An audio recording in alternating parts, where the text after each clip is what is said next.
kasih. Alhamdulillah, saya tadi sudah kepanikan, kebingungan, takut nggak bisa nge-share. Karena di belakang tadi udah kerja sama-sama Manda, kita juga kebingungan. Tapi alhamdulillah nggak apa-apa. Mungkin hari ini mungkin bukan sesuatu yang pintar sekali, ini hanya sharing, nanti boleh diskusi untuk supaya hasil pembelajaran bagi kita hari ini bisa optimal bagi yang lain semua. Oke, pada hari ini saya kebagian untuk penata laksanaan jalan nafas dan ventilator pada pasien COVID-19. Oke, seperti kita ketahui, ini review saja bahwa pertama kali COVID ini tuh berasal dari negeri Wuhan dan Cina, di mana masuknya pada tanggal 17 November 2019. Nah, di mana gejalanya ini adalah 80% terinfeksi tanpa gejala. Nah, disinilah yang jadi masalah bagi kita semua sebenarnya. Dan 20% bergejala, di mana 5% diantaranya akan menjadi kritis. Nah, pada tanggal 11 Maret 2020, WHO menetapkan COVID-19 ini sebagai pandemi. Nah, di Indonesia sendiri masuk tanggal 2 Maret 2020, di mana bulan April tanggal 16 kemarin yang terinfeksi sekitar 5.516, yang sembuh sekitar 548 dan yang meninggal 496. Nah, di Aceh sendiri itu tanggal 16 kemarin tercatat yang terinfeksi 5, yang sembuh 4, yang meninggal 1.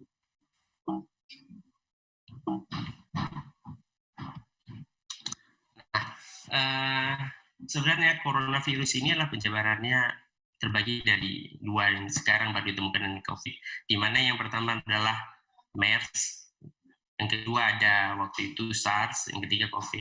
Nah, ketiganya ini adalah manifestasi klinisnya adalah pneumonia dan ARDS berat. Nah, inilah yang kadang-kadang mengganggu sistem pernapasan yang membuat pasien itu menjadi jatuh ke sesak napas kritis terkait dengan konsumsi oksigen dalam tubuh pasien. Nah, ada beberapa hal untuk mendeteksi dini. Yang pertama bisa deteksi dini pasien yang terinfeksi. Yang kedua, deteksi dini pada pasien yang memerlukan tata laksana intensif.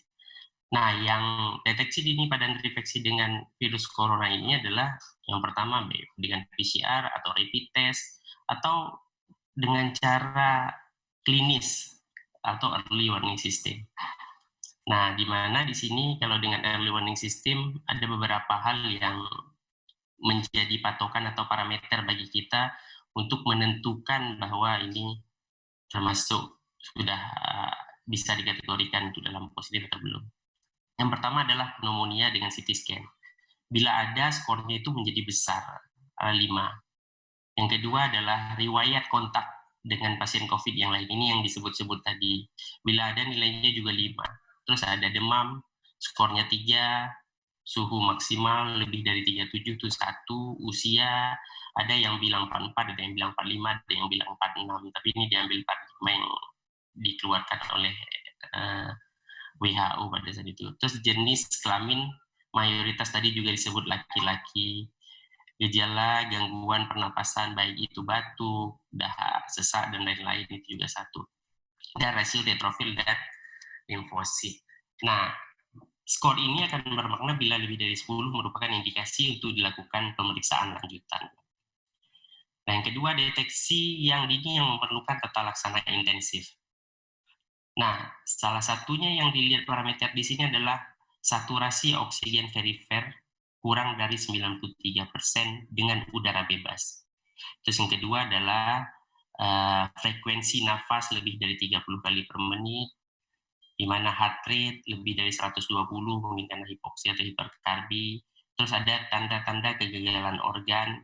Nah, bila ada salah satu yang di atas ini, maka pasien itu layak dimasukkan ke dalam intensif. Nah, dari ketiga itu ada 3 langkah pencegahan terhadap pemburukan ini. Yang pertama adalah mungkin bisa diberikan NIF atau non-invasive mechanical ventilator atau dengan high flow nasal kanul. Nah, yang kedua adalah pembatasan cairan berlebih. Paling sering disebabkan takut jadi efusi pleura, udem paru, dan sebagainya. Yang ketiga adalah posisi pasien yang sadar dalam posisi tengkurap. Itu yang direkomendasikan, karena dengan seperti itu WOB pasien itu akan lebih enak dan consumption oksigennya menjadi lebih bagus. Nah, bila ada perbaikan, maka cukup dengan selama. Bila tidak ada, maka akan diteruskan ke ventilator, di mana yang digunakan di sini adalah imandatory ventilator. Dalam hal ini setengah dari pasien atau setengah dari mesin. Tidal volumenya, syaratnya tidal volumenya harus rendah, tekanan inspirasi rendah, posisi pasien RON harus lebih dari 16 jam, terus dengan PIP yang tinggi dan ECMO. PIP tinggi ini juga hati-hati bagi kita karena bisa menyebabkan baru trauma dan sebagainya. Nah, prinsip terapi oksigen di mana pasien itu bila masih belum jatuh ke ventilator adalah dengan bisa diberikan dengan NRM atau non-breathing mask dengan cara 15 liter per menit. Atau yang kedua adalah dengan high flow nasal cannula. Nah, prinsipnya adalah dalam memberikan ke pasien tetap harus melindungi diri. Yang kedua, batasi flow tidak melebihi dari 30 liter per menit.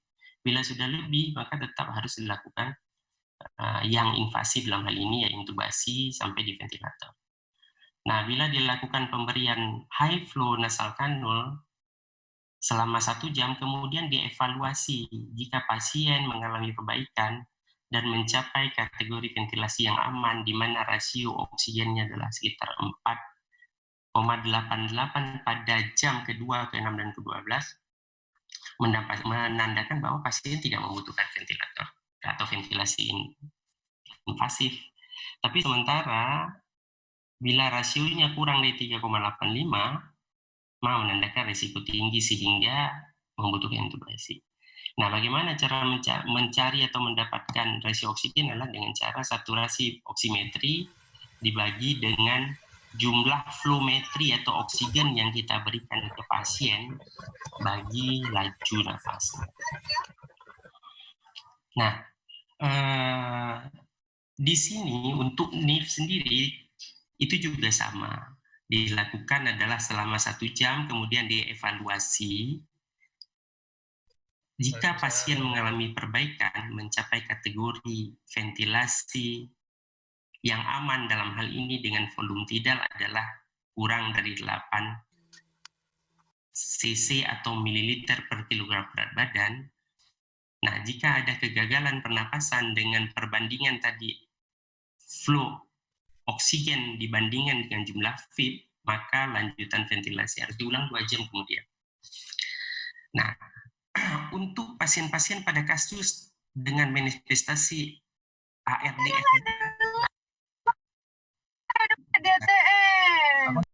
disarankan untuk dilakukan ventilasi dalam hal ini intubasi. Jangan gunakan NIF atau non-invasif ventilasi pada pasien shock, karena pada pasien shock adalah consumption oksigen untuk pasien itu benar-benar harus adekuat. Kita betul-betul harus membuat pasien itu knockdown, betul-betul pasien kita harus bisa kuasai sehingga consumption oksigen yang kita berikan tidak memperburuk keadaan pasien itu. Nah, apa yang kita nilai sebenarnya setelah kita berikan non-invasif ventilasi? Yang pertama adalah dari segi penilaian terapi NIF-nya adalah kita lihat setelah kita berikan adalah apakah kesadarannya itu menurun atau pasien menjadi gelisah, tidak nyaman, upaya nafas atau work of breathing yang melebihi 30 kali per menit. Terus mungkin pasiennya karena kadar consumption-nya rendah menjadi hiperkarbi sehingga nadinya menjadi 120 kali per menit. Dan kita bisa lihat dari penggunaan otot-otot bantu nafas, mungkin ada retraksi dan sebagainya. Nah, selain itu kita juga bisa menilai adalah kadar oksigen, di mana high flow nasal cannula-nya lebih dari 30 liter per menit. Terus FiO2-nya yang seharusnya lebih dari kita berikan cukup 21%, ini udah kita berikan 60, tapi masih belum juga dikuat untuk pasiennya. Terus tidak bisa menjaga saturasi full oximetric Freyfair itu lebih dari 92% pada suhu udara bebas, di mana kita mengkonsumsi 21%, atau 95% dengan pasien-pasien komorbid. Nah, bila ada salah satu semua di atas ini, maka pasien harus segera diintubasi secara dini, supaya tidak memperburuk keadaan dan pasien tidak melakukan metabolisme anaerob. Nah, terus bila pasien-pasien yang sudah positif COVID, ini ada parameter atau jalurnya adalah diagram. Bila dia henti jantung, maka sudah dipastikan dengan gagal nafas atau proses nafas, maka dipastikan sudah langsung intubasi. Nah, yang jadi masalah adalah pasien selalu datang dalam keadaan sesak RR 30 kali per menit, hipoksemia, terus saturasinya kurang 30%, FiO2 21%, dengan PaO2, fraksi oksigen banding oksigen kurang dari 300. Nah, yang kita lakukan atau yang kita nilai adalah apakah kondisi sedang memburuk progresif, terus apakah diyakini atau akan memburuk. Jika tidak, maka kita cukup berikan non-repeating mass 5 liter per menit. Tapi bila iya, maka kita nilai berikutnya adalah apakah pasien dalam keadaan sadar penuh atau kompos mentis, bisa berkomunikasi lancar dengan kita atau dengan si pemeriksa, dan mempunyai RR antara 20-30 menit dengan saturasi lebih dari 90. Bila tidak, maka segera langsung kita lakukan intubasi juga. Nah, bila iya, maka akan diberikan terapi high flow nasal kanul 30 liter per menit dengan fraksi oksigen 100%. Dan akan dievaluasi selama 1 jam. Apa yang kita evaluasi adalah penurunan kesadaran yang tadi itu, terus RR-nya melebihi 30 kali per menit atau tidak, saturasinya melebihi dari 92 atau pada komorbid lebih dari 95, atau peningkatan kerja otot bantu nafas, dan terjadi retraksi atau enggak, atau yang kita sebut penggunaan otot-otot pernapasan yang berlebih, dan di mana nadinya lebih dari 1 kali per menit. Ya, jika tidak ada, maka kita cukup menggunakan high flow nasal kanul 30 liter per menit dengan fraksi oksigen 100% dan dievaluasi per jam. Bila dia memburuk, maka kembali lagi ke atas. Dan bila ternyata tanda-tanda di atas ini ada, maka pasien juga tetap harus diintubasi. Nah, ini sedikit kita membahas tentang ARDS karena komplikasinya karena ARDS, pneumonia, demam paru, dan sebagainya. Nah, di sini ada ringan, sedang, berat. Ada beberapa pengkategorian. Kalau dari segi waktu, onset akutnya adalah di bawah 1 minggu adanya gejala gangguan respirasi atau pemburukan respirasi. Terus dari segi hipoksemia, di sini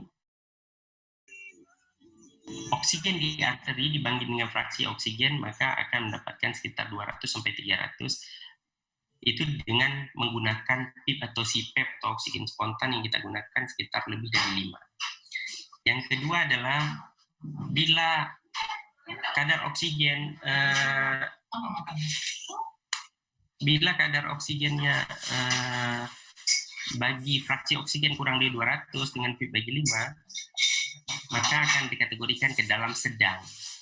Nah, kalau berat, maka akan kurang dari 100. Kalau dari penyebab udem, maka akan terjadi gangguan nafas non-kronis. Yang lain kategorinya tetap sama. Nah, apa yang kita lakukan intervensi berdasarkan severitas ini? Nah, pada keadaan ringan, maka kita di sini akan menggunakan modalitas pada ventilator dengan FIB rendah, menggunakan non-invasif ventilasi, terus juga menggunakan ventilasi dengan volume tidur yang rendah, terapi cairan yang konservatif, peningkatan severitas paru. Nah, sedangkan pada yang sedang, di mana antara 200 sampai lebih dari 100 fraksi kadar rasio oksigennya, maka yang kita gunakan adalah FIB-nya sudah mulai tinggi. Nah, dilihat juga dengan kondisi pasien, bisa kombinasi juga dengan keadaan rendah. Tergantung kondisi pasien pada saat itu adalah kita bermain antara PIP dan volume atau pressure pada mode ventilatornya. Ya, untuk ventilasinya tetap menggunakan volume yang rendah atau pressure yang rendah, tapi cairan juga sama. Nah, pada yang berat, ini yang jadi masalah yang kadang-kadang membuat pasien itu menjadi ke arah kematian. Ini modalitas yang digunakan, kita sudah menggunakan. Posisinya mungkin harus kita pikirkan juga posisi prone, PIP-nya harus sudah tinggi, harus menggunakan HFO, high flow oksigen, malah kadang-kadang sudah perlu ke extracorporeal membran oksigenasi. Nah, yang ini adalah yang kuning-kuning ini adalah yang rekomendasinya rendah. Sementara yang ungu adalah yang kuat, yang memang harus kita lakukan dan tiap hari kita lakukan karena modalitas di sebelah rumah sakit kita mungkin masih ada. Nah, yang berikutnya adalah apa yang kita observasi atau kita lakukan dengan suplemen terapi yang standar yang ada di daerah atau yang di pada rumah sakit yang modalitas rendah. Yang pertama adalah kita cek saturasi oksigen. Nah, bila saturasi di bawah 90, yang lihat gitu dia, apakah ada tanda-tanda peningkatan RR atau respiratory rate atau jumlah frekuensi pernapasan lebih dari 35, terus adanya penurunan kesadaran, kadar CO2 meningkat yang membuat pasiennya menjadi hiperkarbi. Nah, bila tidak, maka akan dilakukan cukup kita berikan high flow nasal kanul oksigen. Nah, bila iya, maka dia harus diintubasi. Nah, yang high flow ini, maka dia akan diobservasi per 1 jam. Kemudian diperiksa lagi saturasi CO2. Bila dia kurang dari 90, tetap kita lakukan intubasi. Nah, bila lebih dari 90, maka kita akan melihat di kotak pertama ini yang saturasi lebih dari 90. Nah, di sini kita akan melihat frekuensinya juga, apakah lebih dari 35 kali per menit, ada penurunan kesadaran, atau kadar CO2-nya lebih dari 60, di mana normalnya sekitar dari 35 sampai 45. Bila tidak, maka cukup monitoring atau observasi aja. Bila ya, maka dia akan turun ke intubasi. Nah, di sini kita menggunakan ventilator mekanik dengan mode synchronized mandatory dengan heart rate 12 kali. Tidal volumenya 5 sampai 7 ml per kilogram berat badan dengan PIP 5, titrasi fraksi oksigennya bisa dinaikkan sesuai kebutuhan pasien. Berikutnya akan diperiksa saturasi apakah ada kemajuan atau belum. Bila lebih dari 90, maka pasiennya boleh diwinding atau disapih dari ventilator. Terus bila kurang dari 90, maka dilakukan tata laksana HRDS, di mana naikkan PIP-nya, FiO2 sesuai dengan petunjuk yang direkomendasi ORS, ada tabelnya di belakang nanti, dengan rasio inspirasi banding ekspirasinya juga diperhatikan, posisi pasien, penggunaan sedasi dan pelumpuh otot untuk membuat consumption pasien menjadi rendah sehingga pasiennya terknockdown, dan bila perlu akan dilakukan extracorporeal membran oksigenasi. Nah, kita masuk ke ventilator. Di ventilator itu ada beberapa mode di mana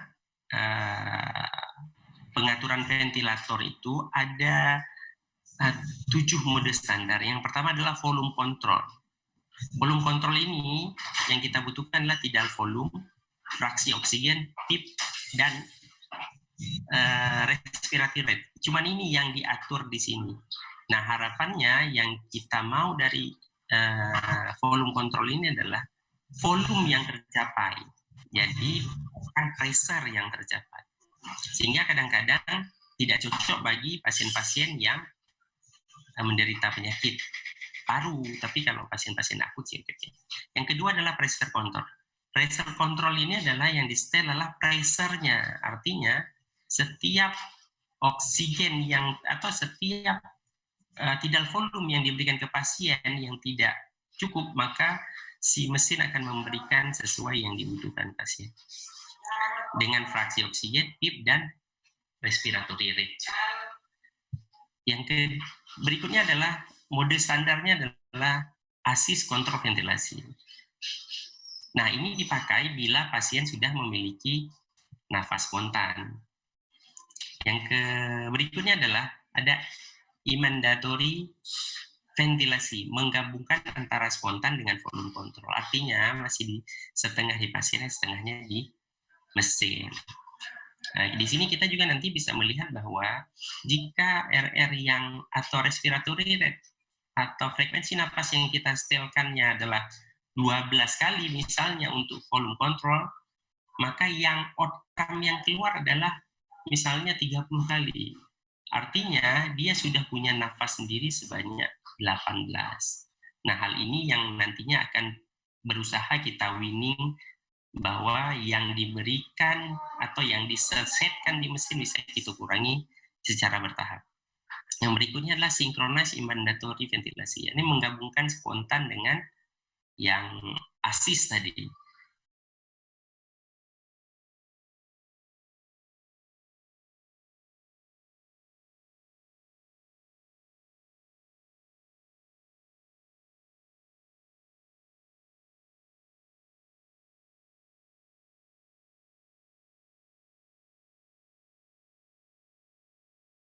Terus ada pressure support. Pressure support adalah parameter yang dinilai di sini adalah parameter volume, di mana PIP, inspirasi, dan fraksi oksigen. CPAP adalah pasien yang udah spontan. Nah, terus bagaimana kita mengatur pada pasien-pasien COVID? Nah, di sini yang kita lihat adalah modenya. Kita bisa memilih mode volume dan mode pressure. Tetapi yang direkomendasikan di sini adalah mode pressure. Ada kadangkala kita nggak bisa mencapai pressure karena platunya atau P inspirasinya terlampau tinggi, maka kita bisa menggunakan volume untuk mencegah baru trauma pada pasien. Yang kedua adalah volume tidal. Volume tidal ini adalah volume yang diberikan untuk atau volume yang dibutuhkan untuk sekali inspirasi pada pasien. Nah, besarnya adalah sekitar 4-8 cc per kilogram berat badan. Nah, khusus pasien-pasien yang COVID, awalnya kita langsung berikan maksimal aja. Tapi tidak juga melebihi dari batas normal. Kalau kurang, antara rate-nya antara 4-8 ml atau cc per kilogram berat badan. Terus di titrasi atau di weaning, volume tidalnya 1 cc per kilogram berat badan setiap 2 jam sampai volume tidalnya menjadi 6 cc per kilogram berat badan. Terus untuk mengukurnya kita menggunakan predicting weight atau predicting body weight, di mana rumusnya untuk laki-laki ada 50 ditambah 0,91 kali tinggi badan dikurangi 1,2. Ini adalah sudah menjadi konstanta yang harus kita patuhi, harus kita ikuti untuk mencegah baru trauma pada pasien. Nah, laju nafas yang dilakukan adalah dihitung ventilasi dalam semenit. Maksimal yang diberikan adalah sekitar 35 kali per menit. Nah, berikutnya untuk mewinningnya adalah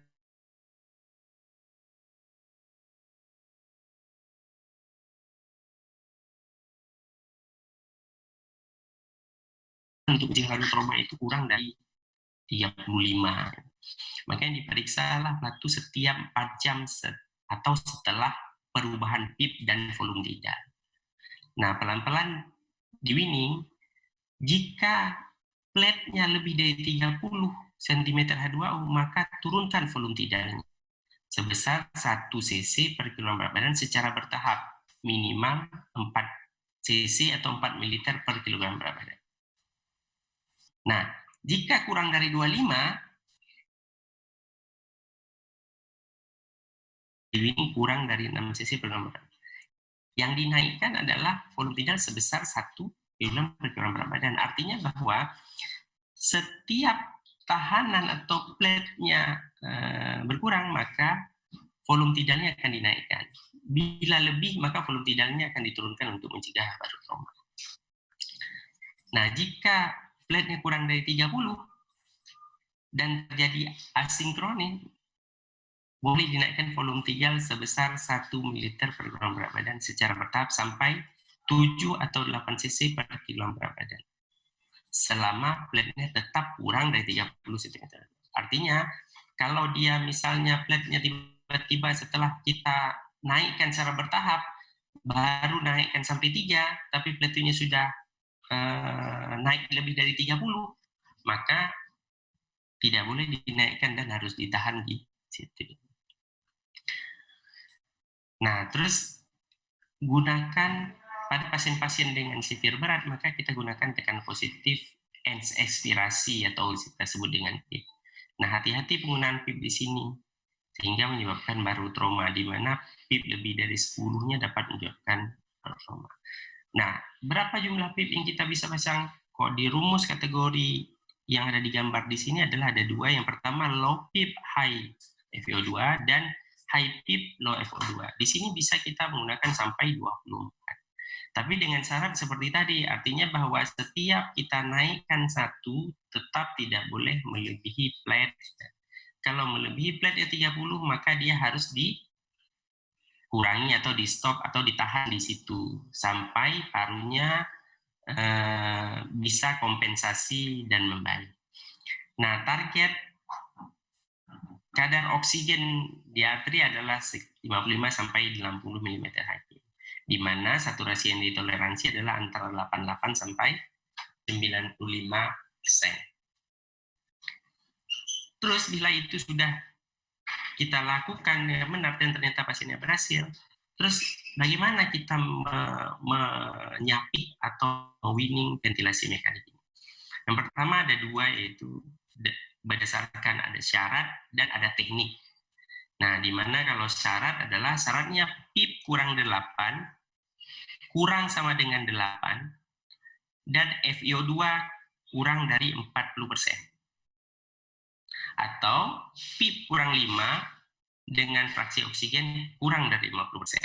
Kurang sama dengan 50%. Terus usaha nafas atau work of breathing-nya bagus. Artinya, tidal volume pada pasien pada saat inspirasi harus melebihi 50% dari tidal volume yang kita berikan sesuai berat badan per kilogram berat badan.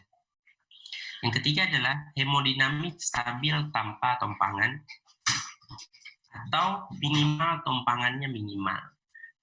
Tompangan di sini yang dimaksud adalah inotropik, vasopresor atau sebagainya yang untuk mensupport. Yang ketiga adalah patologi atau penyakit dasar parunya sudah membaik sehingga oksigennya bisa dioptimalkan di paru.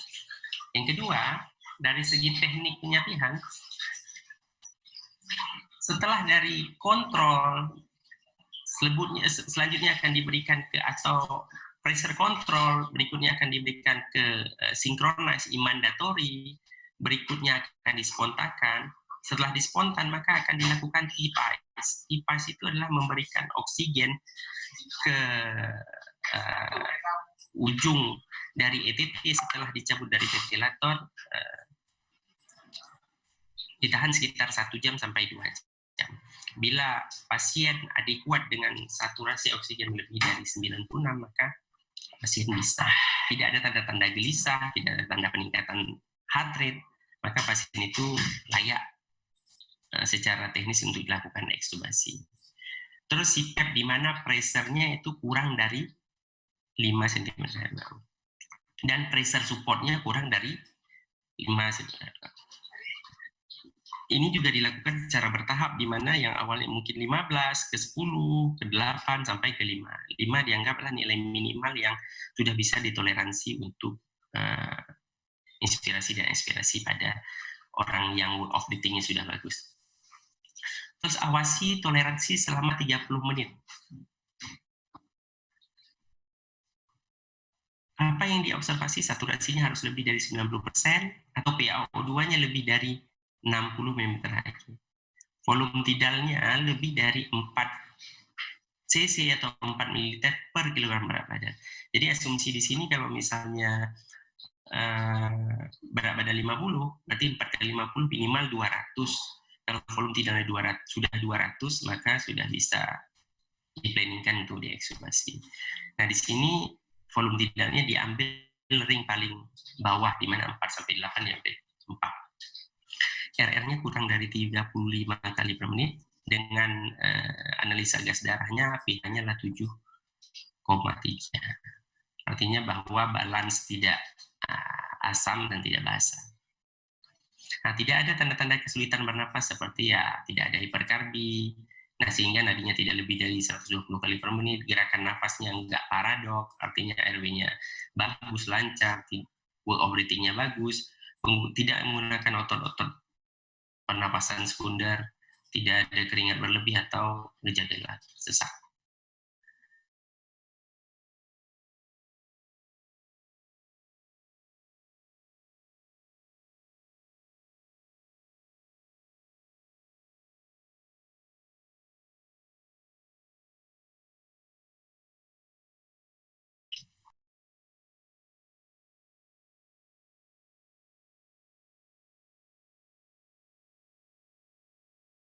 Anda berikan sebelumnya. Oke.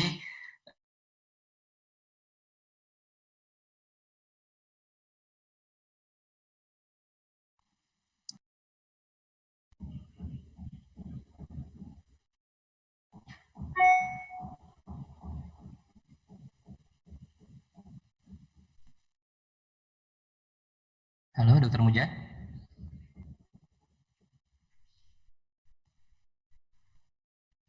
Dokter Muja.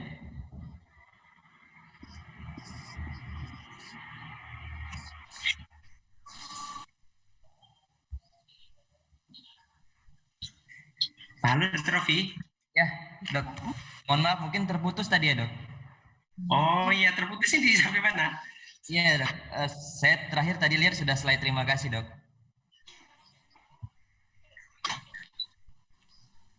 Halo, Dok. Iya. Bisa terdengar jelas suara saya, Dok? Bisa. Baik. Terima kasih, Dok. Selanjutnya mungkin kita akan masuk ke sesi diskusi ya, Dok, untuk berkaitan dengan ventilator, Dok. Di room chat sudah masuk sesi satu pertanyaan. Dengar akhir. Nih, ini taruh.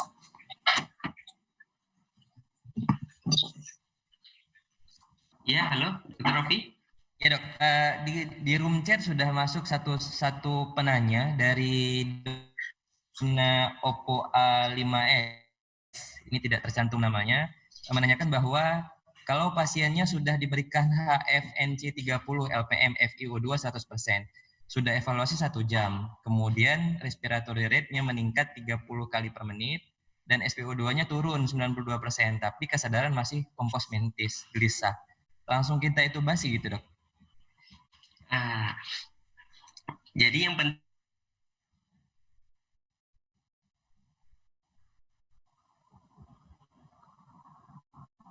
tindakan. Suaranya putus-putus, Dok. Iya, halo. Iya, Dok, dengar. Bisa dengar? Bisa. Dalam suatu mekanisme oksigenisasi, Baik. bisa dengar suara saya?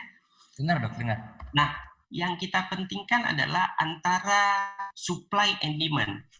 Jadi ketika supply berkurang, tapi demand-nya meningkat, maka pasien akan terjadi, yang pertama, tanda klinis penurunan kesadaran.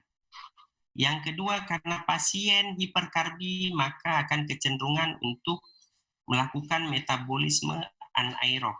Laktatnya bisa tinggi, metaboliknya terganggu, pasiennya menjadi hiperkarbi sehingga nadinya menjadi naik. Bila itu kita biarkan, maka pasiennya akan terjadi penurunan kesadaran sampai pasien jatuh ke tidak kompos mentis. Nah, bila itu sudah kita lakukan, bila itu sudah terjadi, maka langkah dini yang harus kita perhitungkan adalah bisa nggak kita koreksi? Karena masalahnya adalah masalah di sini, masalahnya paru atau masalah obstruksi. Nah, kalau pada pasien COVID, masalahnya adalah hampir selalu pasiennya dengan RDS, pneumonia, udem paru, kadang sampai efusi pleura. Artinya masalahnya di organik paru. Nggak mungkin kita koreksi, kok harus dilakukan intubasi. Tetapi bila masalahnya di obstruksi, maka mungkin pasien itu bisa diobservasi dengan memberikan oksigen yang lebih adekuat. Yang penting adalah oksigen yang kita berikan masuk dan bisa diterima oleh pasien enggak. Nah, parameter yang kita ukur mungkin dengan AGD, PaO2-nya berapa. Jangan-jangan PaO2-nya tadi kurang dari 60. Maka pasiennya harus segera diintubasi. Kalau enggak, dia akan melakukan metabolisme anaerob dan semua organ akan rusak nantinya karena dia akan melakukan laktatnya jadi naik. Nah, oleh karena itu jawabannya mungkin seperti itu. Baik, terima kasih Dokter Muja. Dari dokter penanya, Dok, apakah ada yang ingin ditanggapi dari jawaban dari Dokter Muja, Dok? Mohon maaf, di sini namanya tidak tercantum, Dok. Dokter yang menggunakan perangkat Oppo A5X. Sudah, Dok?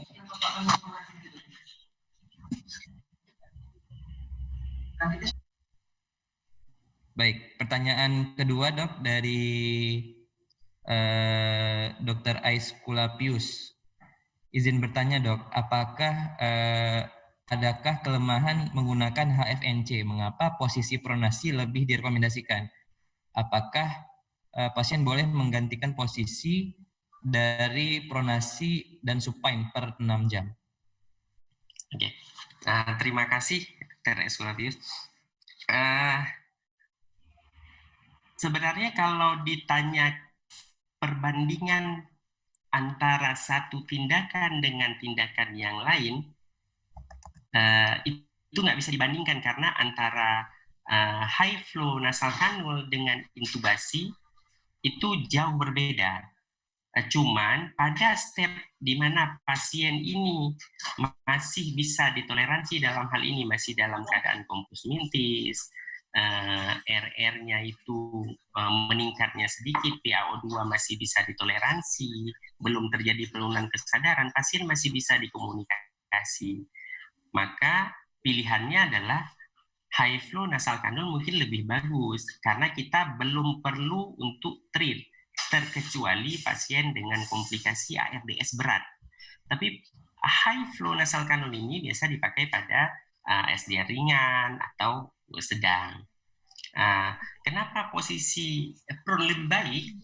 Karena pada posisi prone itu orang untuk melakukan work of breathing itu lebih optimal dibandingin dengan supine. Jadi sehingga optimalisasi oksigen yang dikonsumsi atau yang diinspirasi itu lebih bagus. Di mana posisi kalau dia pun ada cairan maka dia akan turun ke apek paru, di bawah paru. Jadi optimalisasi nafas jadi lebih bagus. Tapi dalam keadaan supine itu akan lebih susah karena dia akan memberikan atau bila dia efusi pleura maka dia akan menggenangi semua mulai dari apek sampai basal paru. Kalau mau digantikan posisinya, kalau pasiennya tidak sadar, ya mungkin ya boleh aja, mungkin itu artinya kita harus butuh usaha ekstra. Tetapi akan lebih optimal bila dia dalam posisi prone. Oke, mungkin itu. Terima kasih Dokter Muja. Dokter Esko Luapius ada yang ingin ditanggapi, Dok? Silakan.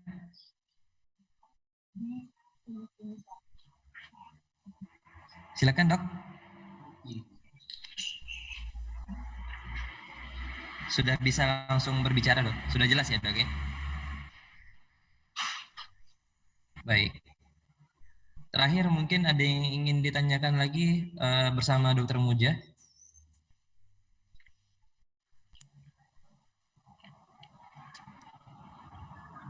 Baik, sepertinya sudah ya Dokter Muja. Hanya ada 2 penanya, Dok, untuk sesi kali ini. Kami ucapkan terima kasih banyak kepada Dokter Muja yang telah berkesempatan untuk memberikan ilmunya pada kita semua di siang hari ini. Terima kasih Dokter Muja. Izin dok, nanti bahannya mungkin boleh kita share ke teman-teman peserta semua dok. Boleh, boleh. Siap. Baik. Terima kasih dokter. Terima kasih Dr. Rofi. Baik. Assalamualaikum. Salam. Kita sudah berada di akhir sesi. Seluruh materi yang ada di diskusi kita hari ini sudah berakhir, ada 5. Nanti setelah sesi ini berakhir, kita akan share seluruh bahan mulai dari hari pertama sampai hari ini. Totalnya ada 10 materi, dan kita berharap materi ini juga dapat di-share ke rekan-rekan yang mungkin belum berkesempatan ikut dalam training kita di 2 hari terakhir ini. Sebelum kita tutup, bersama kita juga sudah terhubung bersama Bapak Kepala Dinas Kesehatan Provinsi Aceh, Dr. Hanif. Assalamualaikum Dr. Hanif.